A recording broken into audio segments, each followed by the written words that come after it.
This is happiness, to be everything at once. Be unblinded, be unlearned, be unbridled and unburned.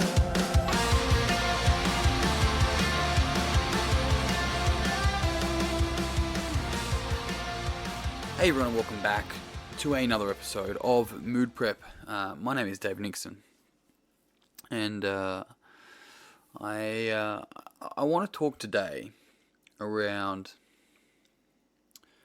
this concept that I talk a fair bit about when I talk about doing the work. And the work is in reference to going and it's like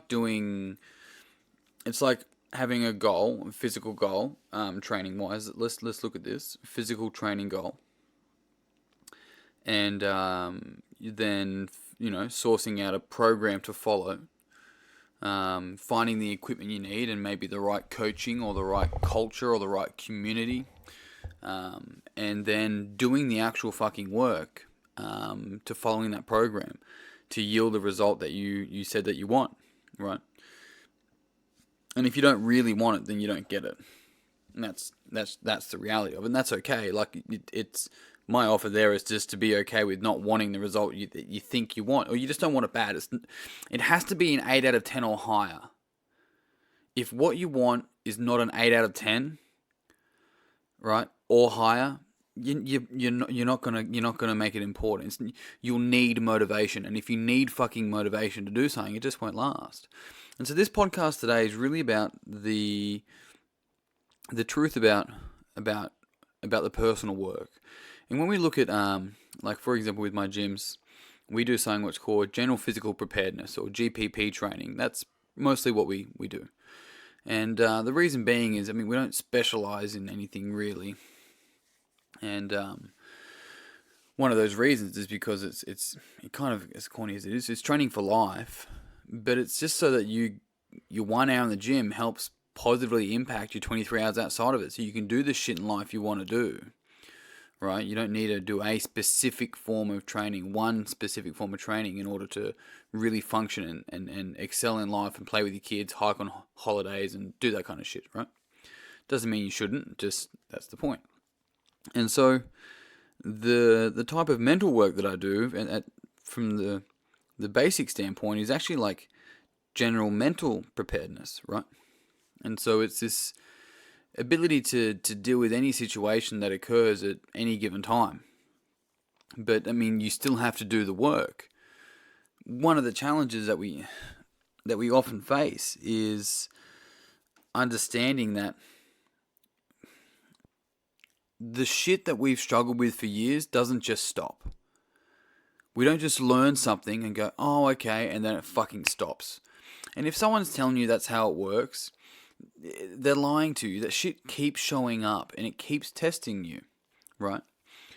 And the thing about it is that over time, it loses its power over you. Hey, so like often there's this like gut feeling, this pull in the gut when these things occur for us that trigger us.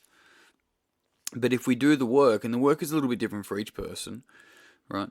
And if we do that work, we can overcome that over time. But it takes time, and you don't stop having the thoughts. You don't stop having that sort of reaction pop up, at least as an option. The thing is that over time it loses its pull on you. It loses its power on you. You see the thought come up, and then you get like a list, a drop-down list of options of how to respond to the actual situation, right? I saw one of the girls that listens to the podcast a fair bit, Ash. She posted on there, and I only briefly read it, Ash. On your Instagram. But I got the general gist of it, at least from what I think. And it was talking about like she's not always perfect, which is true. In fact, that's actually what makes you perfect, by the way.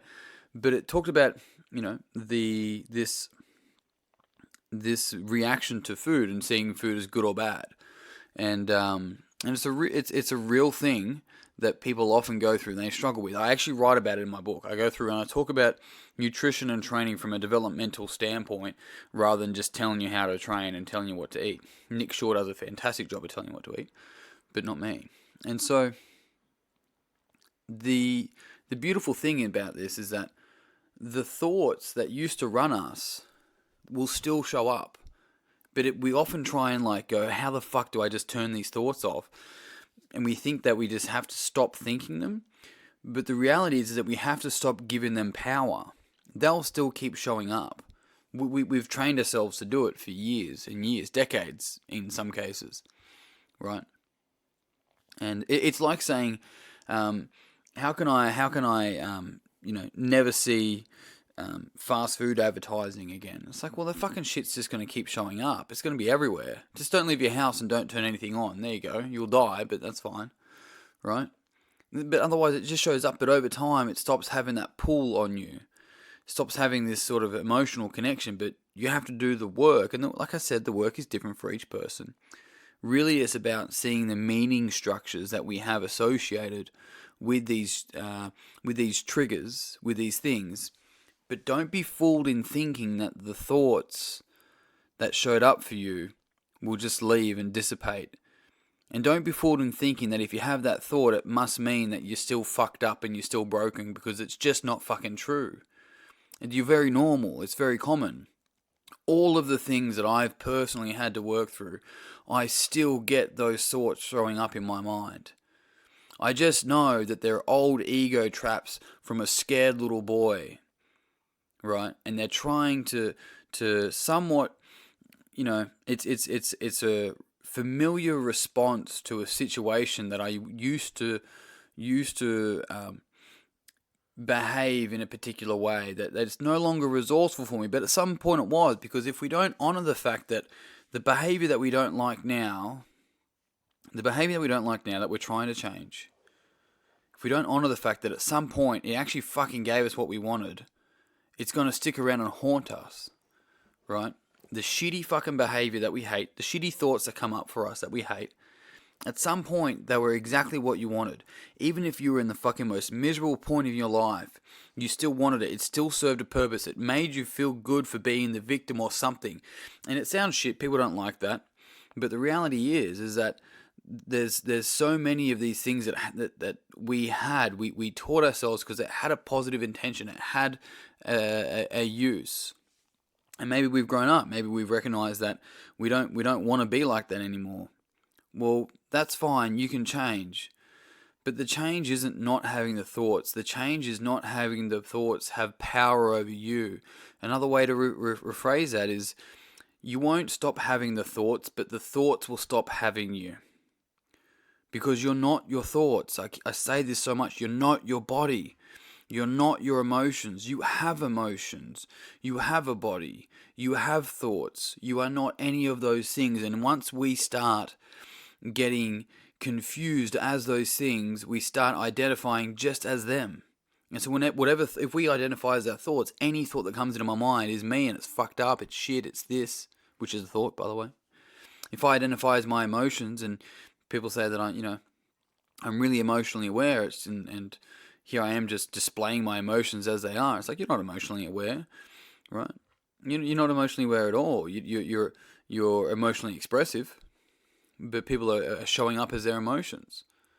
But you are experiencing an emotion, right? And it's the same as your body. You aren't your body, no matter what your body looks like. You have a body, and it was fucking gifted to you to give this earth a fucking gift. To be able to do everything with, like, to be able to feel and taste good wine and dance and play and to do all of these amazing things. And here we are looking in the mirror and shunning it, right? That's not you. It's not you doing that. It's the old shitty behaviors that thoughts that you thought were going to get you what you wanted. And you'll never love your body until you love your body. Yeah. Anyway, I hope that does help you in some way or the other. I hope you get something from that. And if you know that somebody else might get something from this podcast, it would mean the world to me if you pass it on to them. But just remember to keep doing the work. The shit that's hard. Like, it's hard. But it's fucking hard not to. It's hard both ways. You got to choose your hard. One is suffering, and the other one is growth. On that note, team, I'm done. Until tomorrow, peace and pizza, kick today in the dick, and slay the dragon. I'll see you guys soon. To be everything at once. be unblinded, be unlearned, be unbridled and unburned.